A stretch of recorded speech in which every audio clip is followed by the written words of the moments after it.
Vou começar do início para que vocês entendam o contexto completo. Conheci minha esposa, vamos chamá-la de Laura, há 10 anos. Eu tinha 27, ela tinha 25. Nos conhecemos em uma conferência de tecnologia em São Paulo.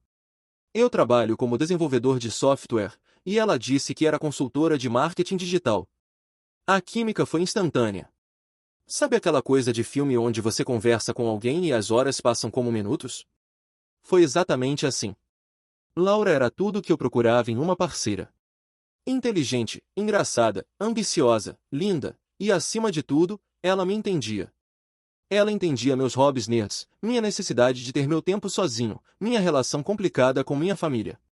Ela parecia perfeita demais para ser verdade. E agora eu sei que realmente era. Namoramos por 2 anos antes de nos casarmos. Foi um namoro relativamente normal, com exceção de que Laura viajava muito a trabalho. Ela dizia que era parte da natureza do trabalho dela como consultora. Às vezes ficava fora uma semana inteira, às vezes 2. No início, isso me incomodava um pouco, eu admito. Mas ela sempre ligava, sempre mandava mensagens, sempre me mandava fotos dos lugares que visitava. Então eu aceitei como parte do pacote de estar com alguém ambicioso e bem-sucedido. Nos casamos em uma cerimônia pequena e íntima. Ela disse que não tinha família próxima. Os pais haviam morrido quando ela era jovem, era filha única, não tinha tios ou primos próximos. Isso me partiu o coração na época. Eu a abracei e disse que minha família agora era dela também. Meus pais a adoravam. Minha irmã se tornará a melhor amiga dela. Ela se encaixava perfeitamente. Depois do casamento, compramos uma casa linda em um condomínio fechado. Não era nada ostentoso, mas era nosso. Laura continuou viajando bastante, mas sempre voltava para casa, sempre estava presente quando podia. Tínhamos rituais. Sextas à noite eram noites de filme. Sábados de manhã fazíamos panquecas juntos. Domingos íamos ao mercado e cozinhávamos algo elaborado. Era uma vida boa, uma vida que eu pensava ser real. Agora, olhando para trás, consigo ver os sinais que ignorei. Mas na época, tudo parecia ter explicações perfeitamente razoáveis. Primeiro, Laura era extremamente cuidadosa com o telefone. Nunca deixava desbloqueado, sempre levava para o banheiro, sempre estava com ele. Mas ela dizia que era por causa do trabalho, que tinha informações confidenciais de clientes. Fazia sentido, né? Eu mesmo sou cuidadoso com meu laptop de trabalho. Segundo, ela nunca queria tirar fotos juntos para postar em redes sociais. Ela tinha Instagram e Facebook, mas eram perfis profissionais, sem nada pessoal. Ela dizia que gostava de manter vida pessoal e profissional separadas. De novo, fazia sentido. Muita gente faz isso. Terceiro, e isso é importante, ela sempre pagava tudo em dinheiro quando estávamos juntos. Dizia que era para acumular milhas no cartão de crédito empresarial. Eu nunca questionei por quê, bem, ela sempre tinha dinheiro, sempre contribuía para as despesas da casa. Quarto, as viagens.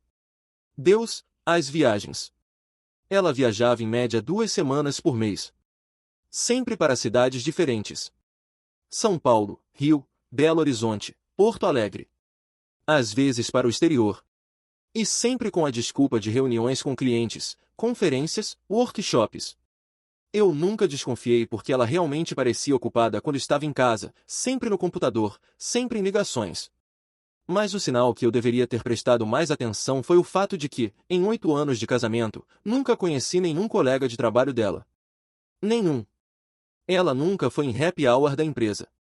Nunca teve festa de fim de ano.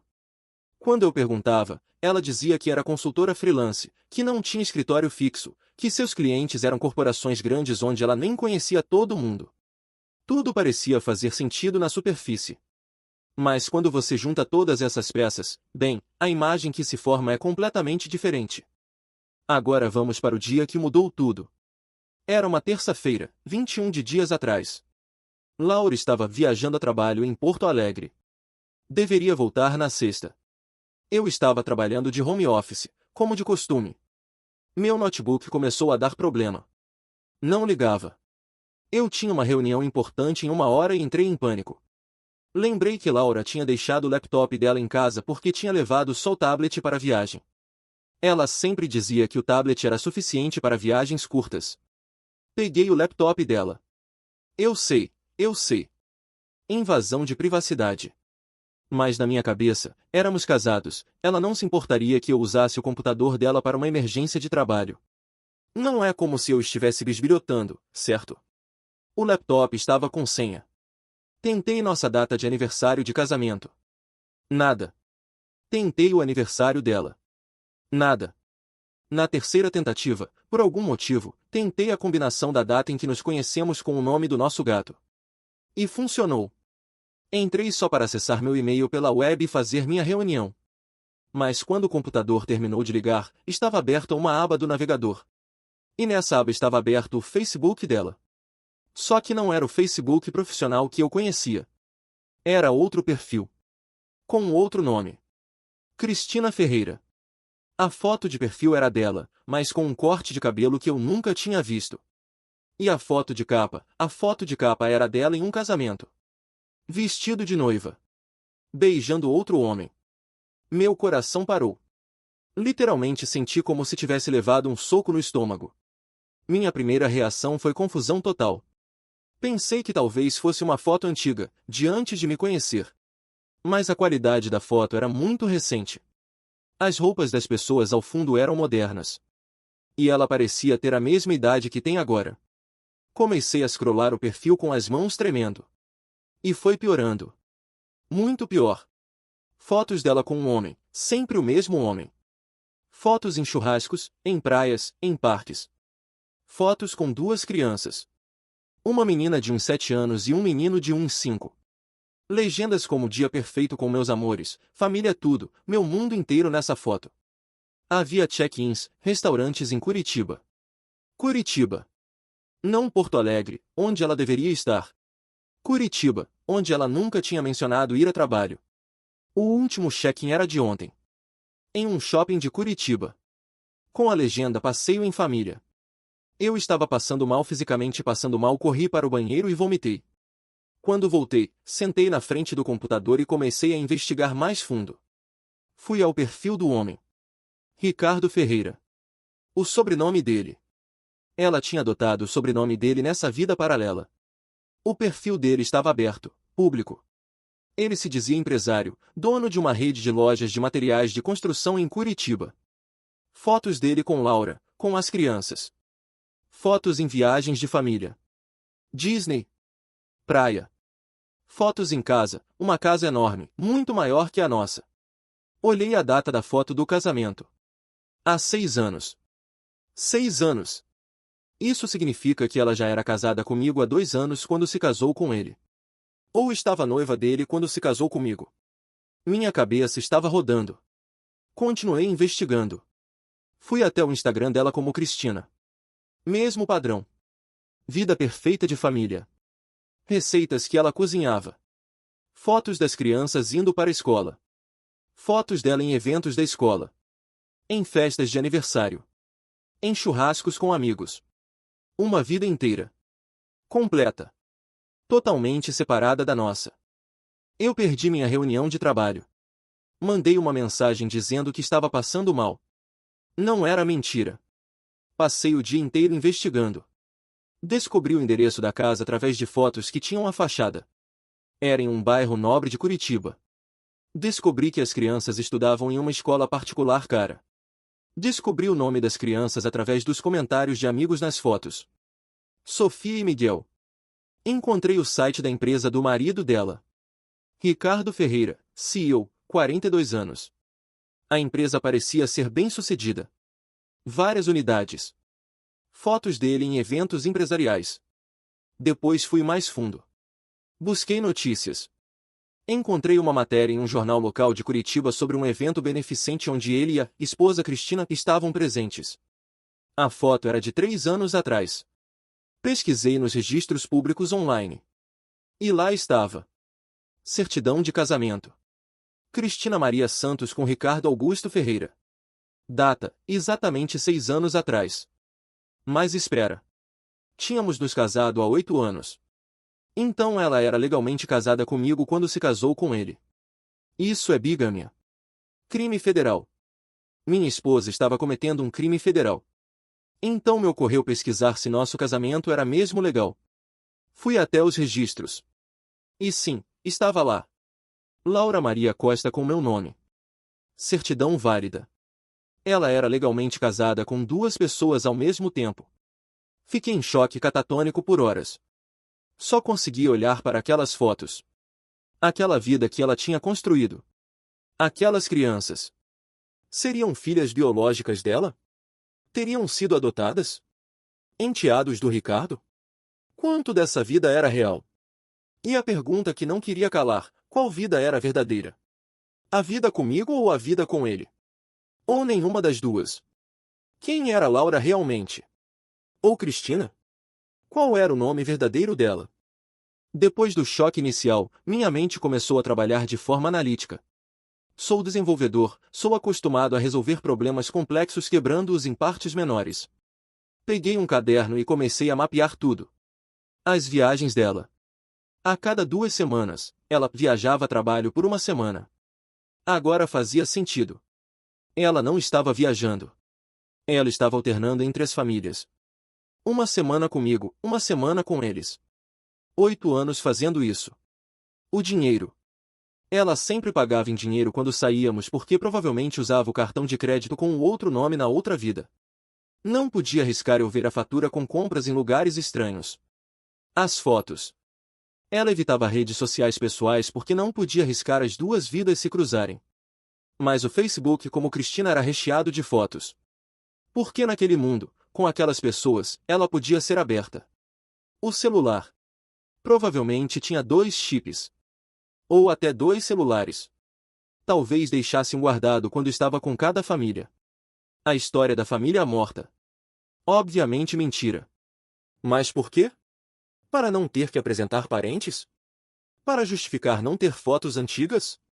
Comecei a calcular os custos de manter 2 vidas. 2 casas. A nossa e a deles. 2 famílias. Roupas duplicadas, porque ela precisava ter guarda-roupas nas 2 casas. Presentes de Natal, aniversários, duplicados para não levantar suspeitas. Era caro. Muito caro. Ela contribuía com as despesas aqui, mas não era muito. Sempre disse que era porque estava investindo no negócio dela. Mas agora eu entendia. Ela precisava dividir os recursos entre 2 vidas. E o Ricardo? Ele parecia rico. A casa enorme. A empresa de sucesso.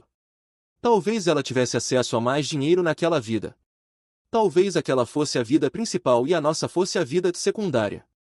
Esse pensamento doeu mais do que eu gostaria de admitir. Laura voltaria na sexta. Eu tinha 3 dias para decidir o que fazer. Parte de mim queria ligar para ela imediatamente, gritar, exigir explicações. Mas a parte racional sabia que ela poderia desaparecer. Poderia deletar tudo. Poderia fugir.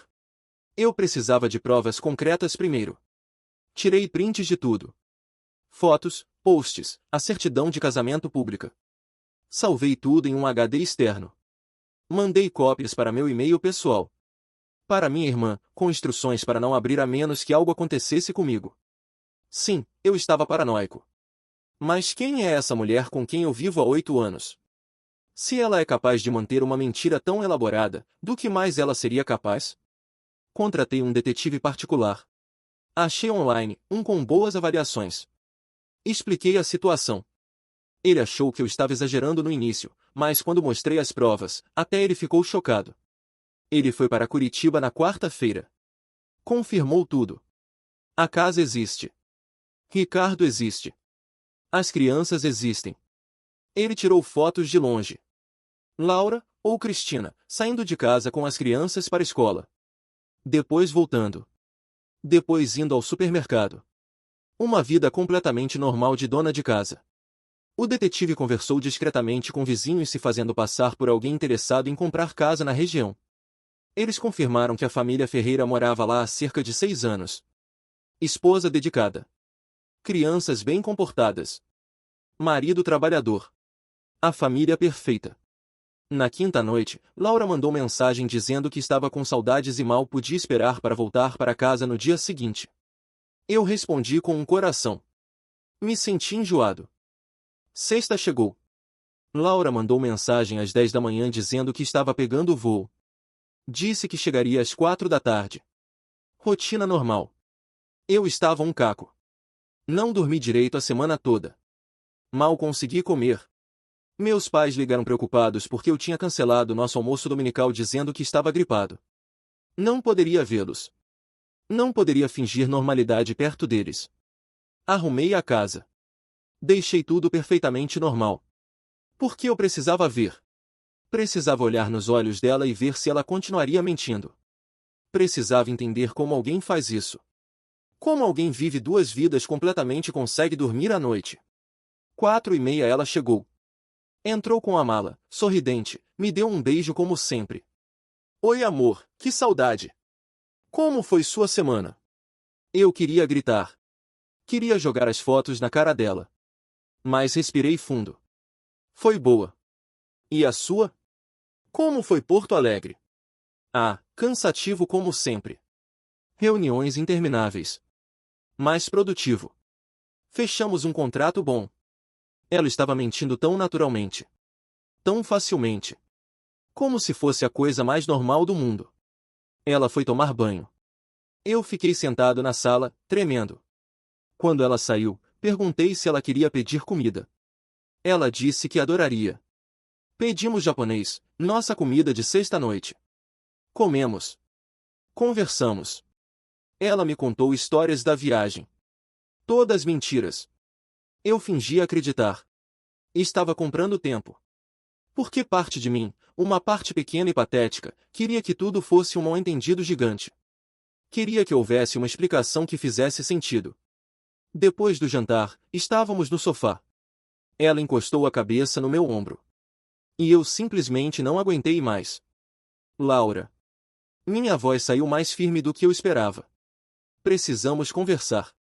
Ela levantou a cabeça, me olhou. Sobre o quê? Sobre Curitiba. O rosto dela mudou instantaneamente. Não foi gradual. Foi como apertar um interruptor. A cor sumiu. Os olhos arregalaram. A boca abriu levemente. Sobre Ricardo. Sobre Sofia e Miguel. Sobre Cristina. Ela se levantou de um pulo. Começou a respirar rápido. Eu posso explicar. Então explica. Eu estava mais calmo do que imaginei que estaria. Talvez fosse o choque. Talvez fosse a exaustão emocional. Laura começou a andar pela sala. Passava as mãos no cabelo. Parecia entrar em pânico. Como você descobriu? O que você viu? Tudo. Respondi. O Facebook. Instagram. O casamento. As crianças. A casa. Eu sei de tudo. E agora você vai me explicar como diabos isso é possível. Ela sentou no chão. Literalmente desabou no chão e começou a chorar. Não era choro falso. Dava para ver que era real desespero real. Eu nunca quis que você descobrisse assim. Eu ia contar. Eu juro que ia contar. Contar o quê, Laura? Ou é Cristina? Qual é seu nome verdadeiro? Pelo menos isso você pode me dizer. Laura. Meu nome é Laura Maria Santos. Cristina é o nome do meio da minha mãe. Eu uso às vezes. Às vezes? Você tem uma família inteira com esse nome. Ela continuou chorando. Eu sei. Eu sei que parece loucura. Eu sei que não tem desculpa. Mas por favor, me deixe explicar. Estou te dando a chance. Explica. E ela começou a contar. E a história era ainda mais insana do que eu poderia imaginar. Laura realmente trabalhava em marketing. Mas não como consultora freelancer. Ela trabalhava remotamente para uma empresa de São Paulo. Um trabalho normal, 9 às 6, de casa. A parte das viagens era mentira desde o início. Ela tinha conhecido Ricardo 2 anos antes de me conhecer. Eles tinham namorado, ficado noivos. As crianças eram enteadas dela. Filhos de um casamento anterior do Ricardo. A mãe biológica tinha morrido em um acidente de carro. Laura tinha se tornado mãe para elas. Mas um ano no relacionamento com Ricardo, ela começou a se sentir sufocada. Era muita pressão. Ele era controlador. Ciumento. Ela sentia que estava perdendo a identidade. Mas amava as crianças. Amava a estabilidade financeira. Amava partes daquela vida. Então ela começou a ter uma vida paralela online. Conheceu pessoas em comunidades geeks. Era um escape. E então me conheceu. Na conferência de tecnologia. E se apaixonou. Eu me apaixonei de verdade por você. Ela estava olhando para mim com olhos vermelhos. Pela primeira vez em anos, eu me sentia eu mesma. Você me aceitava como eu era. Não tentava me mudar. Não era controlador. Era perfeito. Então por que não terminou com ele? As crianças. Elas já tinham perdido a mãe.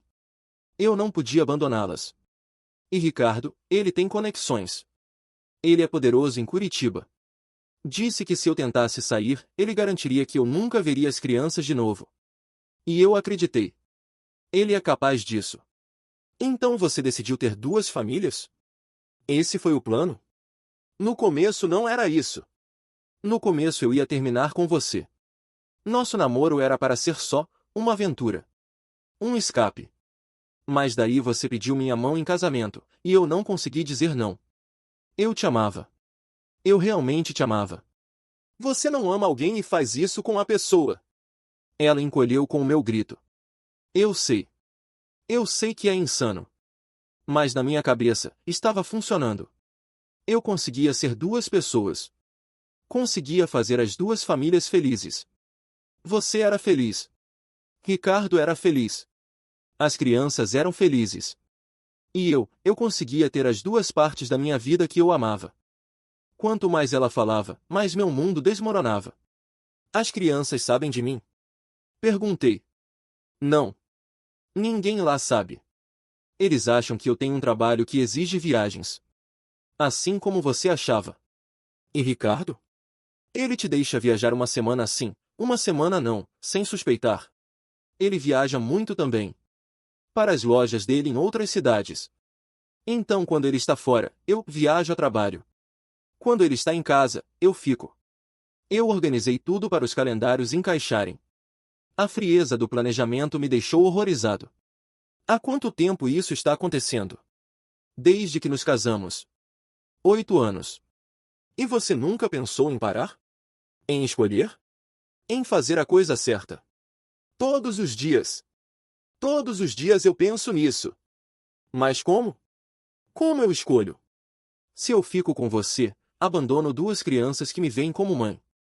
Se fico com eles, perco o amor da minha vida. Não há escolha certa. Havia sim. Havia ser honesta desde o início. Havia não me enganar. Havia não casar comigo sabendo que já estava comprometida. Ela não tinha resposta para isso. Fiquei em silêncio por um momento, processando. Nosso casamento é legal? É. E o casamento com ele? Ela hesitou. Também é. Isso é bigamia, Laura. É crime federal. Você pode ir presa. Eu sei. Ela estava chorando de novo. Eu sei que estraguei tudo. Mas eu nunca quis machucar ninguém. Eu só queria ter as duas coisas que faziam minha vida valer a pena. Você está me comparando com coisas? Não. Eu não quis dizer assim. Eu me levantei. Precisava adiar. Fui até a varanda. Ela me seguiu. O que você vai fazer? Ela perguntou em voz pequena. Não sei. Honestamente, não faço a menor ideia. Você vai contar pro Ricardo? Olhei para ela. E as crianças? Você pensou no que isso vai fazer com elas? Eu penso nelas todos os dias. Mas não o suficiente para parar de mentir, né? Ela não respondeu. Aquela noite foi a mais longa da minha vida. Laura dormiu no quarto de hóspedes. Ou tentou dormir. Eu a ouvi chorando a noite toda. Eu não dormi nada. Fiquei olhando para o teto, pensando em tudo. 8 anos. 8 anos de mentiras. Cada viagem. Cada eu te amo. Cada plano de futuro. Tudo construído em cima de uma mentira gigante. No sábado de manhã, liguei para minha irmã. Pedi que ela viesse. Precisava de alguém da minha família ali. Quando ela chegou e eu contei, ela ficou em choque. Literalmente não conseguia processar. Isso é de filme. Isso não acontece na vida real. Pois está acontecendo. Minha irmã queria chamar a polícia imediatamente. Mas eu hesitei. E as crianças? Que crianças? Não são suas crianças. Mas ela é a única mãe que elas conhecem. Se Laura for presa, o que acontece com elas? Isso não é problema seu. Mas será que não era? Não que fossem minha responsabilidade, mas eu não conseguia parar de pensar nelas. Duas crianças inocentes que iam ter a vida destruída por causa das escolhas da Laura. Passei o fim de semana entre minha irmã me dizendo para ir à polícia e Laura implorando por mais tempo. Me dá uma semana. Uma semana para eu contar pro Ricardo e organizar as coisas. Por favor. Pelas crianças. Contra meu melhor julgamento, aceitei. Uma semana. Mas deixei claro, se você não contar para ele, eu conto. E aí sim vou à polícia. Laura concordou. Na segunda ela viajou, ou melhor, voltou para Curitiba. Para outra vida dela. Para o outro marido. Aquela semana foi tortura psicológica. Cada dia esperando notícias. Laura mandava mensagens dizendo que estava procurando o momento certo. Que precisava preparar as crianças. Que Ricardo estava estressado com o trabalho e ela não podia soltar isso em cima dele agora. Desculpas. Só desculpas. Minha irmã estava furiosa comigo por dar mais tempo. Ela vai fugir. Vai sumir. E você vai ficar parecendo idiota. Mas eu precisava fazer isso certo. Não pela Laura. Mas porque duas crianças inocentes estavam no meio disso. Na quarta-feira, Laura me ligou chorando. Ele descobriu. Meu coração disparou. Como? Sofia achou outro celular. O que eu uso quando estou aí? Ela estava brincando no meu quarto e achou na gaveta. Levou pro Ricardo perguntando de quem era. E aí? Ricardo olhou. Viu as mensagens. As fotos. Tudo. Parte de mim sentiu um alívio estranho. Estava feito. Não era mais segredo. Como ele reagiu? Mal. Muito mal.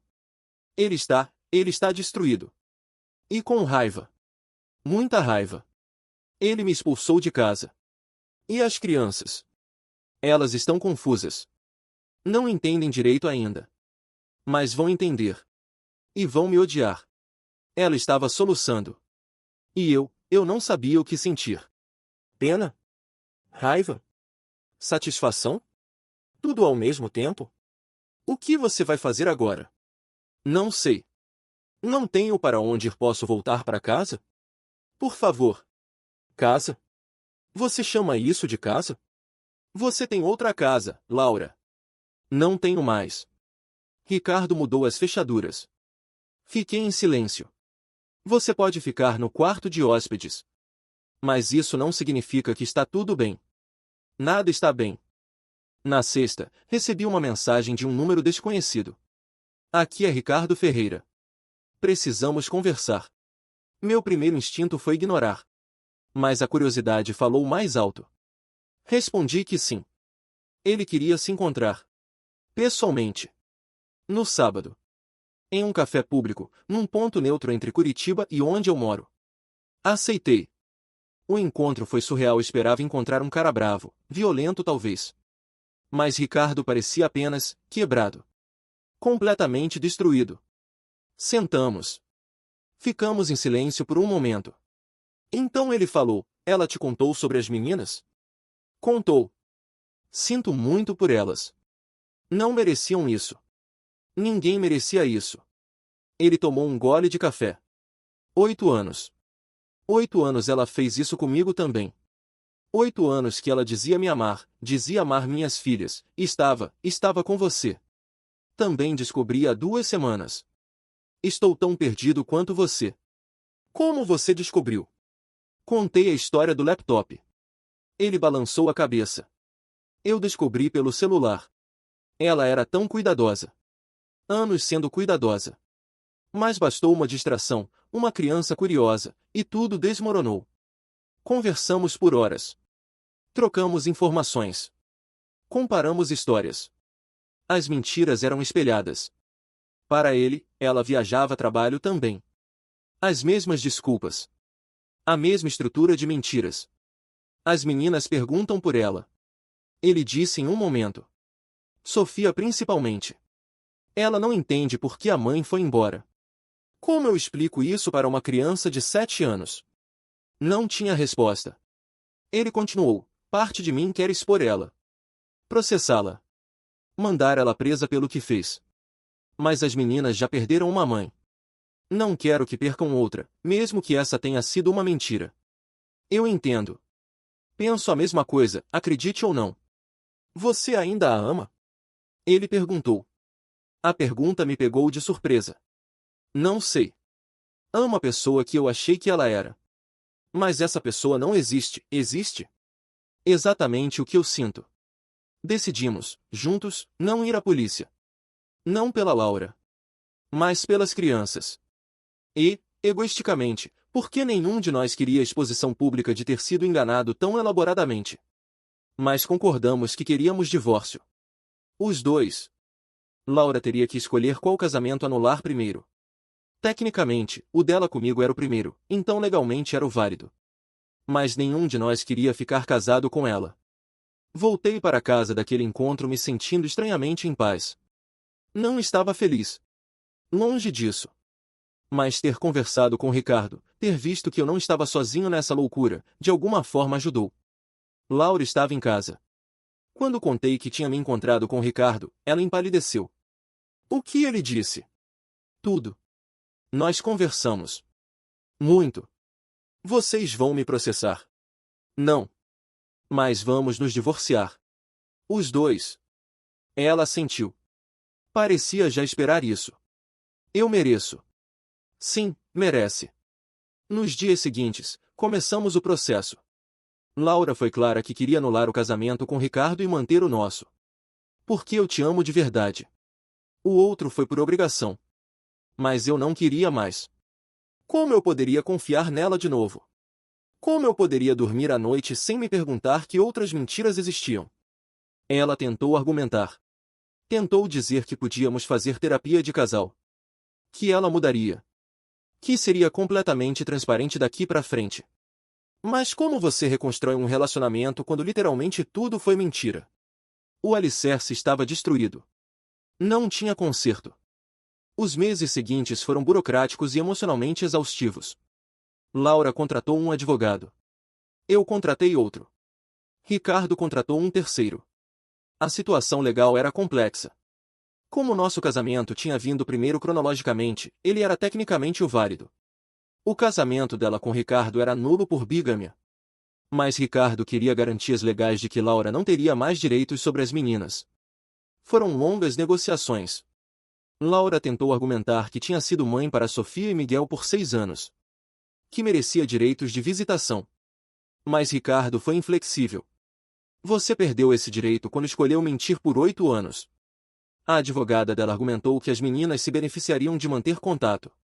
O advogado dele apresentou laudos psicológicos dizendo que seria prejudicial às crianças terem contato com alguém que representava uma mentira tão fundamental em suas vidas. No final, Laura perdeu. Sem adoção formal, sem vínculo biológico, e com a gravidade da mentira, o juiz decidiu que o melhor para as crianças era um corte limpo.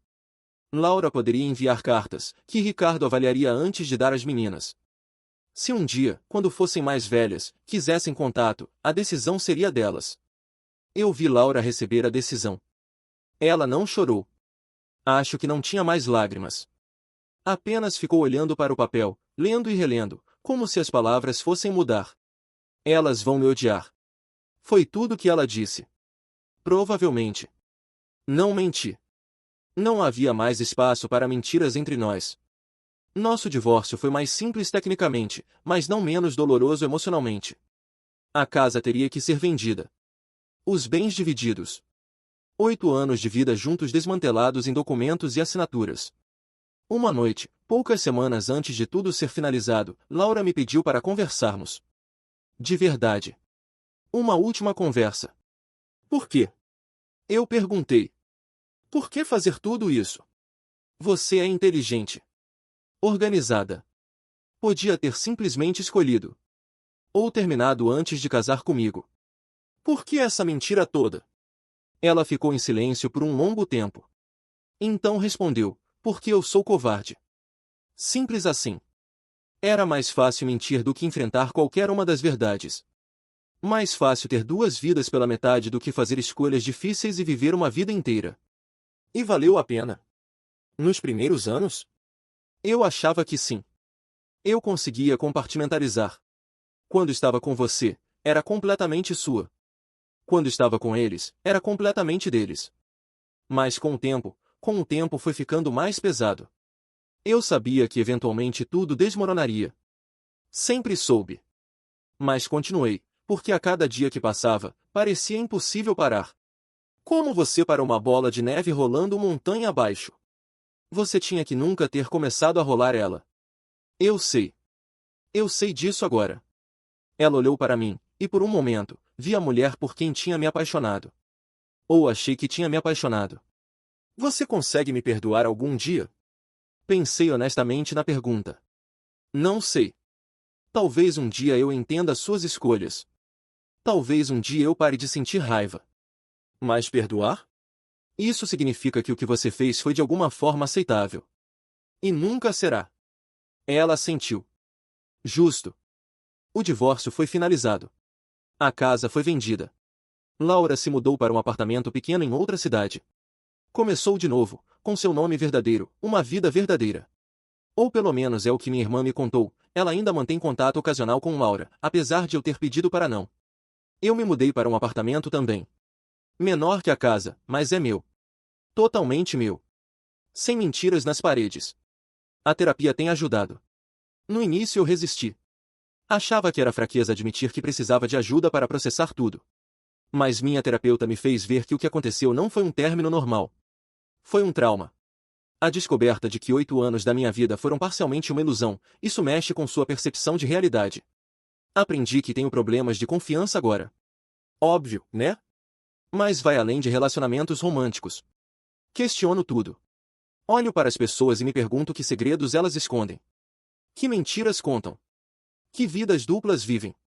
Minha terapeuta diz que isso vai passar. Que eventualmente vou aprender a confiar de novo.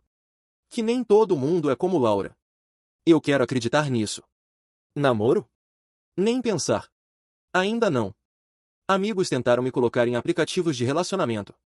Você precisa voltar pro jogo. Mas como? Como eu leio um perfil e acredito que aquilo é verdade? Como eu escuto as histórias de alguém sem me perguntar o que está sendo omitido? Meus pais ficaram devastados quando descobriram. Minha mãe chorou. Meu pai ficou em silêncio por dias. Eles tinham amado Laura como filha. Agora não sabem o que sentir. Raiva por ela ter me enganado. Tristeza pela família que acharam que teriam. Confusão sobre como não perceberam nada errado.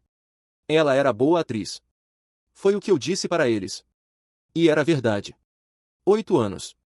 2 famílias. 2 vidas completas. O nível de organização, de memória, de consistência nas mentiras. Era impressionante de uma forma doentia. Encontrei Ricardo uma vez, por acaso, alguns meses depois de tudo. Em um aeroporto. Nós dois viajando a trabalho de verdade dessa vez. Sentamos juntos enquanto esperávamos nossos voos. Como estão as meninas? Perguntei. Melhor. Sofia fez algumas sessões com psicólogo infantil. Ainda pergunta pela Laura, pela Cristina, às vezes. Mas cada vez menos. Miguel é mais novo, está se adaptando mais rápido. E você? Namorando de novo, acredite ou não. Uma mulher maravilhosa, transparente. Divorciada também, tem um filho. Estamos tomando devagar. Senti uma pontada de algo. Não ciúmes exatamente. Mas algo parecido. Ele estava seguindo em frente. Eu ainda estava parado. E você? Ele perguntou. Ainda processando. Mas melhor que antes. Trocamos números de novo. Não como amigos exatamente, mas como sobreviventes do mesmo desastre. Às vezes ele manda mensagem perguntando como estou. Às vezes eu pergunto sobre as meninas. É uma conexão estranha, mas de alguma forma necessária. Nós dois passamos por algo que mais ninguém pode realmente entender. 1 ano depois da descoberta, recebi uma carta. Escrita à mão. De Laura. Pensei em não abrir. Em jogar fora. Mas a curiosidade venceu. A carta era longa. Não vou reproduzir tudo aqui, mas a essência era, ela estava em terapia intensiva. Tinha sido diagnosticada com alguns problemas psicológicos que explicavam, mas não desculpavam, seu comportamento. Dependência de validação externa. Problemas com identidade. Medo patológico de abandono que ironicamente a levou a criar situações onde seria inevitavelmente abandonada. Ela não estava pedindo perdão. Não estava pedindo para voltarmos. Estava apenas explicando. E se desculpando. De verdade. Sem desculpas esfarrapadas ou justificativas. Eu destruí muitas vidas. A sua. A do Ricardo. A das meninas. E a minha. Isso não tem conserto. Mas eu preciso que você saiba que o que senti por você foi real.